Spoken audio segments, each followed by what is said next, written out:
Everybody, welcome back to my channel for another process video. Today I'm going to be working on a 12 by 12 layout for the Scraptember and the 30 Days of Sketches that is hosted by my good friend Christy from Christy's Beautiful Life and the Scrappy Sisters. And so I'm going to go ahead and leave that sketch for you guys up on the right hand side. And then here are the papers that I found in my stash. So anytime I dig through my stash, I don't know about you, but I have this nostalgia feeling, and I guess because I just don't buy scrapping supplies anymore, it's very rare that I will buy a collection. I would say maybe like every 3 or 4 months, but anytime I grab anything from my stash, I have this like urge or like curiosity to find out what was the company that made it and what year was it made. And so all this stuff that you're seeing right now is from 2007, but I am going to also show you some Bo Bunny from 2003, which is crazy to me.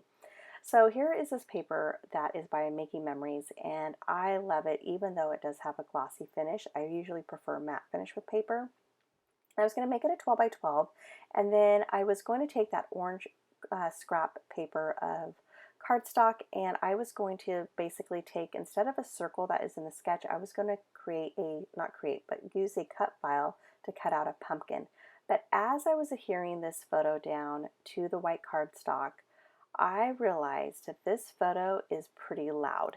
And the reason why it's so loud is it has a huge, takes up almost the whole photo, bright orange pumpkin that's pretty much grabs your attention.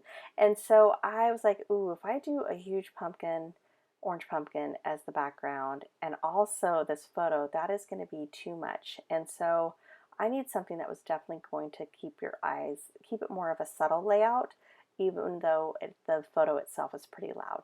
And so I went back to the Silhouette store, and that is where I found this wreath. And they actually had quite a few of them. They even had Halloween ones.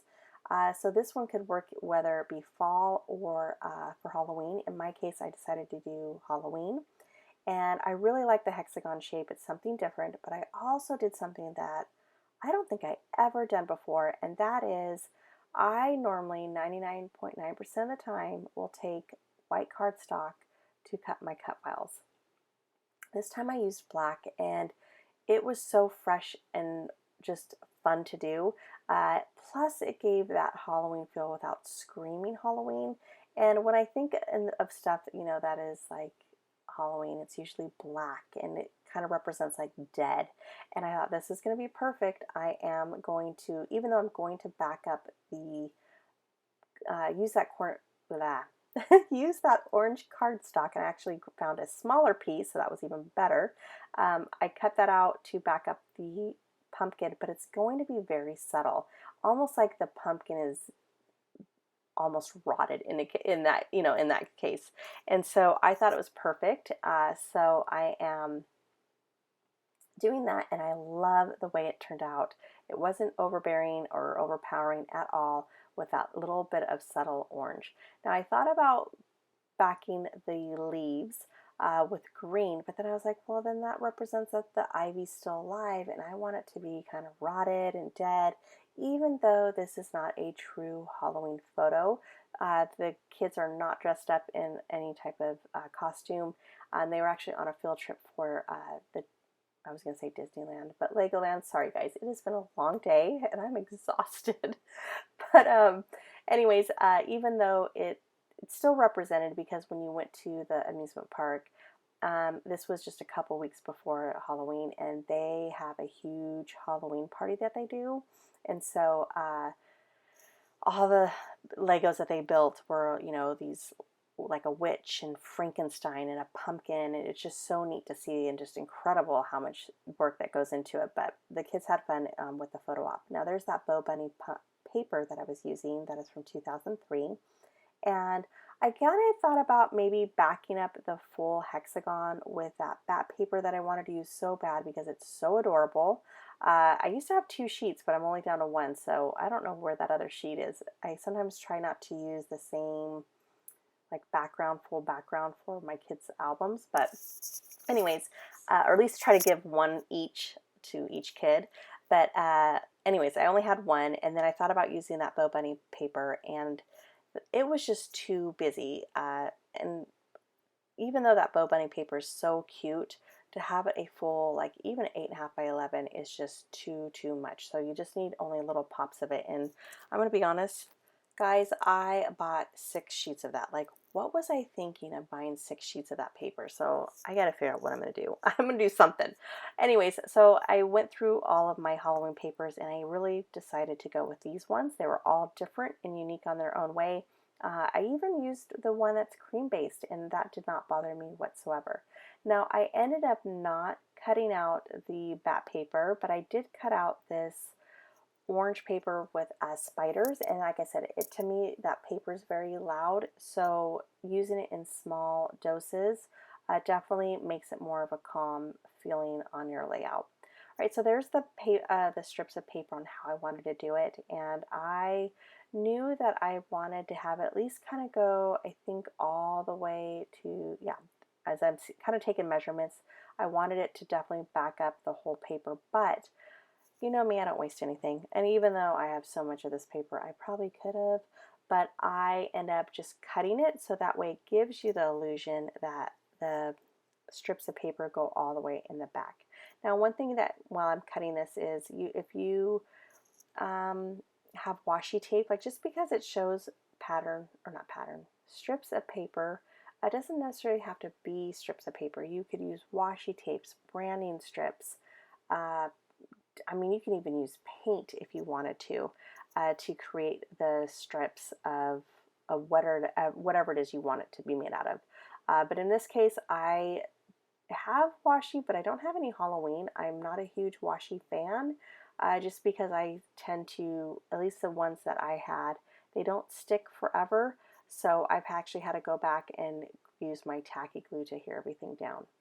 All right, so I'm just going to start lining this up to make sure that I have it in the place that I want it. And it's funny because I kind of did it in a staggering look, and I really love actually how it looks here. But when I go back, because I wanted to do something a little bit different, such as doing fishtail on the paper, I just thought, well, let me just kind of make it even more interesting. The paper does not go back the way that it's supposed to. Does it ever though? All right, so then after I get done with that, I was like, you know what, let me add some ink splatters. I actually only looked at the sketch once. So when I was kind of ended up going back at the very end, I realized that there was ink splatters. So I grabbed some Heidi Swapp Shine, and I'm going to use black, and I'm just going to create big, huge drops, just because, like I said, I was going to go with, you know, pattern cardstock, but I ended up going with white, which, by the way, that white background paper or white cardstock that you see, that is scraps of paper. Anytime I use mixed media, and let's say it does not turn out the way I wanted it to, I will, because I use gesso to do my mixed media, the paint doesn't come through, so I can still use it as white cardstock. Yes, it's not perfectly flat, but to be honest with you, that does not bother me. It gets put into an album, into a sleeve, and eventually the weight of it makes it flat. All right, so like I said, the Heidi Swapp ink splatters that I used was gunmetal. No, it's like a gunmetal. It's called tinsel. I was hoping it was more silver, but it was not. It definitely has that gunmetal look, but I still really love it, especially with the black Heidi Swapp Shine, which I gotta be honest with you, I miss Heidi Swapp Shine, even though I am thankful for shimmers, because shimmer is probably the closest thing to it. Now this cut file is very flimsy. As you can see, I had to be very careful, and I knew when I put it down using tacky glue, it was going to be down. However, because my paper is kind of bumpy, because of the whole mixed media, I was able to go back and really make sure that the hexagon kept its shape, and that I did glue everything down so nothing falls off of it. So yeah, I just go ahead and glue all that down. And then one thing that I definitely did, then just kind of like a tip for you so you don't make the same mistake, you have to be careful, because if you have any type of ink splatters on your layout and anything is wet, like your hands are wet or you have glue on your hands, in my case this was glue, all of a sudden I started like seeing black ink on my hands. I'm like, where is this coming from? And I realized, as you can see on the hexagon before I glued that paper down, the ink smeared. And so I'm trying to cover up as much as I can, even though it's not that noticeable, and it's okay even how it turned out. I cover up most of it, and there's just a tiny bit, but honestly, it's perfect with the whole Halloween vibes going on. All right, so I'm going to go ahead and start continuing down onto the other side.